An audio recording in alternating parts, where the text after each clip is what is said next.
Welcome प्यारे बच्चों।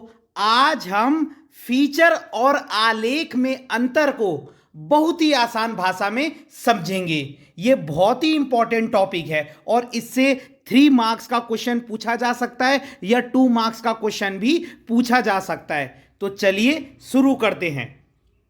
देखिए, इसमें एक ही प्रश्न से आप 3 प्रश्न के उत्तर लिख सकते हैं। एक ही प्रश्न में 3 प्रश्न के उत्तर छिपे हुए हैं। देखिए, आलेख और फीचर में अंतर बताइए। तो अंतर वाला तो ये प्रश्न है ही कि आलेख और फीचर में क्या अंतर है। दूसरा, आलेख की परिभाषा लिखिए और विशेषताएं बताइए। तो जो ये आलेख की तरफ के क्या हैं, ये जो मैंने पॉइंट लिखे ना ये सारे, इसमें जो पहला वाला पॉइंट है ये तो आलेख की डेफिनेशन है, परिभाषा, और नीचे उसकी विशेषताएं। तो आप दूसरा प्रश्न भी बन गया। और तीसरा प्रश्न भी ऐसा ही है कि फीचर किसे कहते हैं और फीचर की विशेषताएं बताइए। तो ये वाला पॉइंट फीचर की परिभाषा है और बाकी इसकी विशेषताएं। तो हमारा फीचर और आलेख में अंतर भी हो गया।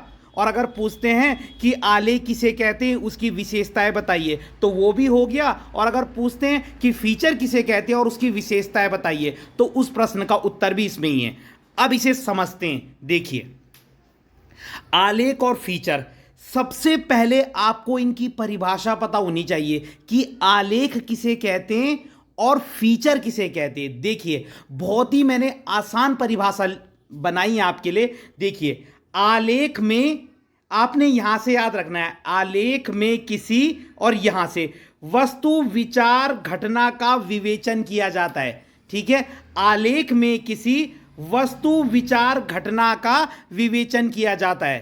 तो आपने ये 3 शब्द याद रखने, वस्तु, विचार और घटना, और ये विवेचन भी याद रखिए। ये 4 शब्द, आलेख में वस्तु विचार घटना का विवेचन किया जाता है। ठीक है, आलेख में वस्तु विचार घटना और विवेचन। तो आलेख में वस्तु विचार घटना का विवेचन किया जाता है। बहुत ही सिंपल परिभाषा है। एक बार फिर से बोल रहा हूं, आलेख में वस्तु विचार घटना का विवेचन किया जाता है। तो आपने वस्तु विचार घटना और लास्ट में विवेचन शब्द याद रखना है। अब फीचर में क्या होता है, देखो फीचर की भी मैंने ऐसे ही डेफिनेशन बनाई है। फीचर में वस्तु विचार घटना को, फिर यहां पे विवेचन याद नहीं रखना आपने, यहां पे मनोरंजक तरीके से प्रस्तुत किया जाता है। देखिए, आलेख में क्या था, वस्तु विचार और घटना का विवेचन करना है, और फीचर में क्या करते हैं, वस्तु विचार और घटना को मनोरंजक शैली में प्रस्तुत करते हैं, इसको मनोरंजन तरीके से। ठीक है, कि ताकि क्या है, पढ़ने वाले का भी थोड़ा सा क्या हो, मनोरंजन हो, मतलब। ठीक है, तो आलेख में वस्तु विचार घटना का विवेचन किया जाता है और फीचर में वस्तु विचार घटना को मनोरंजक शैली में प्रस्तुत किया जाता है। तो ये इसकी परिभाषा है और ये डिफरेंस में भी काम आएगा। ठीक है, परिभाषा आपको पता होनी चाहिए। ठीक है, अब सेकंड पॉइंट देखिए, बहुत आसान है। आलेख गंभीर शैली में लिखा जाता है और फीचर मनोरंजक शैली में लिखा जाता है। कितना आसान है, आलेख गंभीर शैली में लिखा जाता है, इसको गंभीर तरीके से लिखा जाता है, और फीचर जो है वो मनोरंजक शैली में लिखा जाता है। अब देखिए, जो चीज गंभीर होगी, ठीक है, गंभीर, उसमें आप इमेजिनेशन का प्रयोग करोगे या नहीं करोगे। आप बहुत ही सीरियस तरीके से लिख रहे हो तो क्या आप उसमें अपनी इमेजिनेशन को स्थान दोगे, बिल्कुल नहीं देंगे। तो आलेख में कल्पना का स्थान नहीं होता और फीचर में कल्पना का स्थान होता है, क्योंकि इसे हम मनोरंजक शैली में लिखते हैं ना। ठीक है, तो सेकंड पॉइंट क्या था आलेख का, आलेख को गंभीर शैली में लिखा जाता है और फीचर को मनोरंजक शैली में लिखा जाता है। देखिए, मैंने अंडरलाइन भी किया है क्योंकि आपको यही याद रखना है। आलेख को गंभीर शैली में लिखा जाता है, फीचर को मनोरंजक शैली में लिखा जाता है। तीसरा था, आलेख में कल्पना का स्थान नहीं होता, क्योंकि गंभीर शैली में लिख रहे हैं तो आलेख में कल्पना का स्थान नहीं होता और फीचर में कल्पना का स्थान होता है।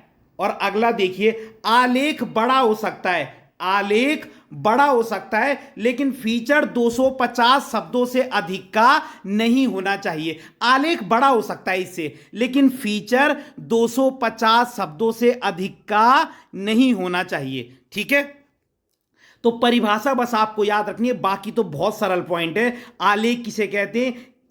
आलेख में किसी वस्तु विचार घटना का विवेचन किया जाता है। आलेख में वस्तु विचार घटना का विवेचन किया जाता है और फीचर में वस्तु विचार घटना को मनोरंजक तरीके से क्या है, प्रस्तुत किया जाता है। तो आपने डेफिनेशन याद रखनी, बस बाकी विशेषताएं तो बहुत आसान है कि आलेख गंभीर शैली में लिखा जाता है, फीचर मनोरंजक शैली में लिखा जाता है, आलेख में कल्पना का स्थान नहीं होता, फीचर में कल्पना का स्थान होता है, और आलेख जो है वो बड़ा हो सकता है लेकिन फीचर जो है वो 250 शब्दों से अधिक का नहीं होना चाहिए। तो अगर आपको वीडियो पसंद आई हो तो लाइक कीजिएगा, कमेंट कीजिएगा और चैनल को सब्सक्राइब जरूर कीजिएगा। धन्यवाद।